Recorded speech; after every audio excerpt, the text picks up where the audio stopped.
Honey trap ఈ మధ్యకాలంలో ఎక్కువగా ఉపయోగిస్తున్నటువంటి పేరు.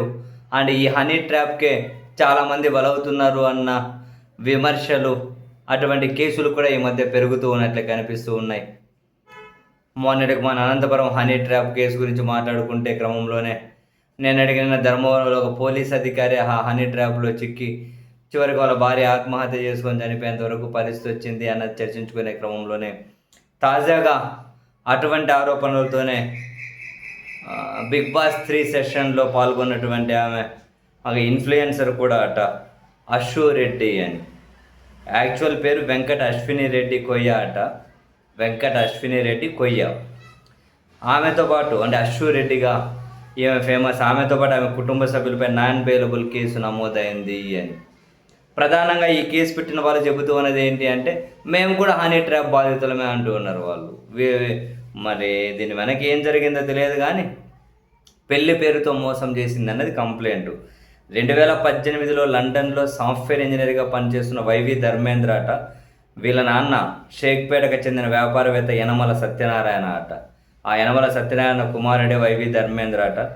అతన్ని ప్రేమిస్తున్నా పెళ్లి చేసుకుందామని నమ్మించి ఆర్థిక అవసరాల పేరుతో డబ్బులు అడిగిందని, ఓవరాల్గా 9,35,00,000 రూపాయల డబ్బులు తీసుకుందని, లగ్జరీ కార్లు ఉన్నాయట, ఫ్లాట్లు ఉన్నాయట, 5 నుంచి 10 కేజీల బంగారం ఉందట, ఇతర ఆస్తులు కూడా అశ్విరెడ్డిపేట రిజిస్టర్ చేసుకున్నారట. అశ్విరెడ్డి కుటుంబం అంటే తల్లిదండ్రులు, సోదరి, వాళ్ళు కూడా ఇందులో భాగస్వాములు అయ్యారట. సోషల్ మీడియాలో ఒక పండితుడు అందరి జాతకాలు చెబుతూ ఉంటారు. ఆయన జాతకం గురించి ఆయన ఎప్పుడైనా చెప్పుకుంటారో లేదు తెలియదు కానీ ఆ అందరి జాతకాలు చెబుతుంటాడు ఆయన దగ్గర కూడా ఆయన పిలిపించి అంత ఇద్దరివి మ్యాచ్ అయ్యాయని, ఇద్దరివి జాతకాలు కలిసి అని చెప్పి హడావిడి చేశారట.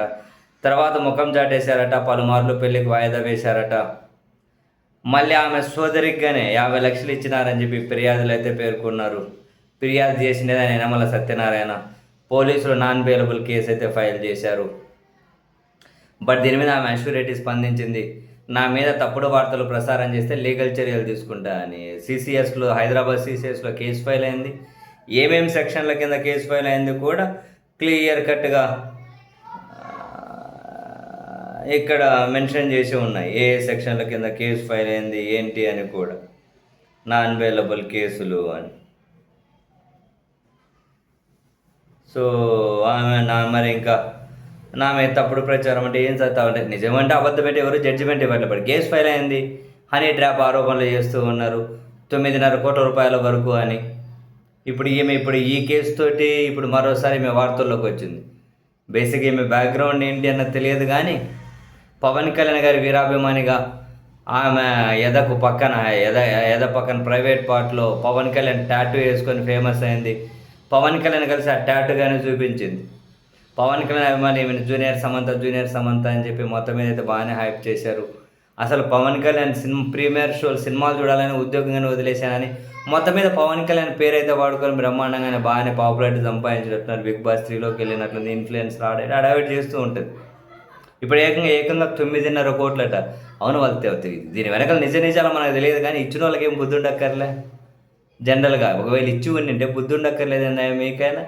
పెళ్ళి కాకముందు ఎవడేమన్నాడు, కుప్పలు అంత మీకు ఎక్కువ ఉంది అని అంటే పెట్టుకోవాలి దాచుకోలేక. అంతంత డబ్బులు 9.5 కోట్లు పెళ్ళి కాకముందు ఎందుకు ఇచ్చారు? మళ్ళీ ఇప్పుడు మోసము, హనీ ట్రాప్ అంటే ఎట్లా కుదురుతుంది?